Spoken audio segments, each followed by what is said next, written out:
Hey, welcome back to Jazz Time. JazzTime.com is an online store that buys, sells, and trades authentic luxury watches. We make these videos so you can easily choose the best watch for yourself in the comfort of your own home. We offer the lowest prices anywhere online, and if you'd like to know the price, simply click on the links in the description below. We greatly appreciate it if you purchase your next watch from us at JazzTime.com.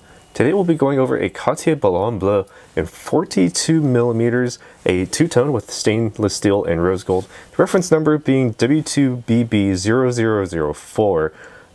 Well, they do tend to change these reference numbers, so based on tiny changes, so that's what this one is at least. We'll be going over the case, dial, bezel, the crown functions, the movement, as well as this bracelet, and I'll be giving you my thoughts on all of these throughout this video.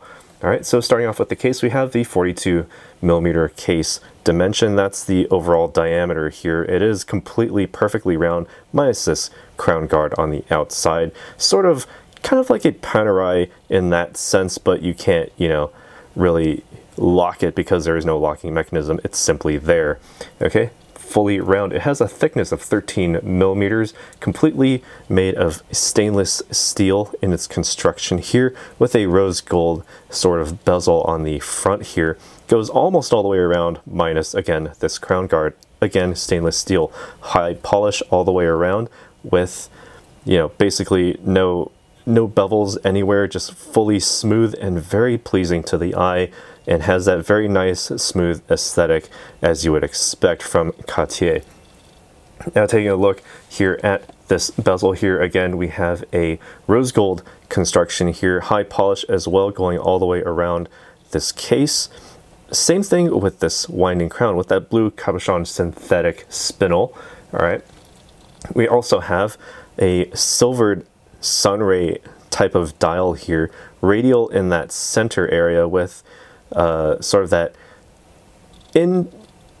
inscribed almost, that sort of it's sort of like on the inside, that track for the seconds and minutes, whereas the hour markers, all Roman numerals, are on the outside. So sort of the inverse of what you would expect from, say, a Rolex or any other brand. Cartier put it in the center to give it that really distinct look. And it has that silver sunray patterning on the center with the Cartier logo and signifying that it is an automatic winding watch. More on that in a moment. We have a tiny Cartier written in here somewhere. I actually can't find it, but okay, yeah, it's on the 7-hour mark, all painted directly onto this dial. If I can zoom in, this is as close as I can get. Yeah, Cartier actually write their name within one of these Roman numerals, sometimes in the 10 and sometimes in the 7, but that's part of, just what they do, just Cartier doing Cartier things. You have these blue polished hands as well, sort of that flaring outward, almost cathedral style, I believe, with a lance style seconds hand. Gives a very distinct, a very nice sort of complementary color scheme when compared to the bezel, the white being a very nice high contrast background to that. All right, now taking a look at the functions here, simply at the very first position, you don't need to move this crown at all. You can just simply wind the watch directly, right, just by rotating it clockwise. You can sort of feel the resistance sort of build up as you reach the full power reserve. No issue there. You can pull out to the next position. This allows you to change the date, I believe. Yeah, so it takes a few turns due to the limited space of this winding crown, but you can advance the date by 1, nice and easy. It's a quick set, so no issue there, nice and easy if you ever need to set the date forward. Say you're traveling west a whole lot, or traveling east just consistently, you can simply set your date nice and easily there. You can pull the crown out to the final position. It does have that hacking seconds function, so you can then adjust the minute hand and place it precisely wherever it needs to go. Be sure to press the crown in to ensure the water resistance down to 30 meters or about 100 feet. So I wouldn't take this further than surface swimmable, maybe your backyard pool, but don't go diving into it all that far. Certainly don't take this out to the ocean. All right, so you can certainly wash your hands with this, no problem. Just don't take it any deeper than that. So what makes all of this work is the Cartier caliber 1847 MC, an automatic movement again, so it has the self-winding ability. You can't see it through the case back because it is a solid case back domed, as is the sapphire crystal on the front. So it's got that very saucer bubble-like look to it. Nice satin brush finishing on the back of this case as well. Cartier's logo nicely blasted in there on the etching. The movement itself is 25.6 millimeters in diameter, so about half to 2/3 of the diameter of this case. Has 23 joules and a power reserve of 42 hours, so quite impressive for something this interesting. Well, it's not all that small. It is a 42 millimeter case, actually larger than that of the largest Oyster Perpetual watches that you can get from Rolex, which are 41 millimeters. This one beats at a frequency of 28,800 vibrations per hour, so you do have that accuracy of timekeeping with this watch. Now, taking a look at this bracelet here, the first 3 intermediary links are actually rose gold, whereas the rest of them go to a high polished stainless steel. All high polished with these H-shaped links. Again, the intermediate being a rose gold starting from the lugs there. All high polish entirely. Right, with a sort of satin brush finishing underneath. Gives it that sort of nice feel to it on the wrist. You have a double deployment clasp. Actually, on the 12 o'clock side, you have the same exact pattern here. 3 intermediate links in rose gold and the rest thereafter in stainless steel. Because, well, when you're looking at it on the wrist, well, let me just demonstrate. Simply open the clasp here with these 2 buttons. Just pressing them in deploys the deployment clasp there. Now, looking at it on the wrist, you're not actually going to see these bottom links as much because, well, you're going to see more of the rose gold links, and wearing it on the wrist, people will see it, and you know, it doesn't really matter what these are. So this is actually a nice cost savings for anyone who is actually interested in the Ballon Bleu line.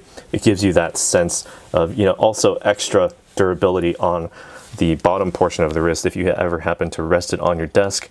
Try not to do so, but if you do, you do have that extra bit of resistance and just strength in the bracelet. So a very good and thoughtful overall look, sort of sacrificing, well, I wouldn't say sacrificing, but making that sort of compromise between look and function, form and function. So you have the nice good form on top where you're less likely to scratch these, less likely to put pressure on these upper links, whereas on these bottom links on the underside of your wrist, you're more likely to, you know, put these under duress. So anyway, on my wrist, 7-inch wrist, 18 centimeters in circumference. This one is actually quite large on me. Well, I personally prefer a 36 millimeter watch, although a 42 can't go wrong with that if you're going for something that shows that you're large and in charge. Just being assertive and having that very easy to read dial, very distinct Cartier overall look, that Art Deco sort of look with the black painted on Roman numerals with that nice, interesting and very thoughtful silver sunray pattern dial on there. Okay, and you know, on the wrist, incredibly light. Even though it is 13 millimeters, it doesn't look 13 millimeters, and that's due to the dome shape of this crystal. So do be careful with it. Don't, you know, be wary of doorknobs. If you happen to have doorknob magnets that tend to just pull your watch to them, just keep that in mind. You can keep this nicely under a suit cuff. I think it will slide under very nicely due to the, you know, domed shape. It will fit very nicely on any sleeve, under any sleeve. All right, and you know, that being said, the overall feel of this bracelet on the wrist with that satin brush finishing underneath, it's a bit coarse if you run your finger sort of against it, but laterally it feels incredibly smooth. And so on the wrist, it feels very nice, supple, and just feels good to have this on the wrist. I wouldn't mind wearing this a little bit looser because of that nice satin brush finishing feel on especially the under portion of my wrist, where it's, you know, a little bit more sensitive to touch. So Anyway, what do you guys think about this watch? Enough of what I think. Let us know down in the comments below what you think about this Cartier Ballon Bleu in 42mm, two-tone rose gold with stainless steel. And if you like this watch, be sure to pick it up from us at jazztime.com. Links in the description below. Be sure to like, subscribe, hit that bell notification so you can be notified when we go live with another video like this one. We'll see you in the next one. Take care. If you want to find out more about the watch you just saw in the video, you can just click below on Show More to see the full description. Then you can check the link next to Model as seen in video, click on it and you will get to the proper page where you can see all the details. If you're watching on a mobile phone, you have to click on the arrow down on the right hand side below the video to see the full description. If you like this video, please give us a thumbs up. If you would like to share this video with your friends, you can use the share button below and share it on any platform you like. If you have questions, constructive feedback, want to tell us about some mistakes or misspeaks, just write a comment below. If you want to see more videos like this, you should subscribe to our channel and visit our channel page where you can find all the videos. And if you're interested in a specific watch brand, you can check out our playlists. If you want to check the price for a watch or want to buy one, remember at jazztime.com you always get a steep discount, so you should check the prices with us. If you want to know the price for a specific watch, just go to Google, type in JazzTime, plus the brand, model and the details you're interested in, and Google will find the right page for you. Thank you for watching.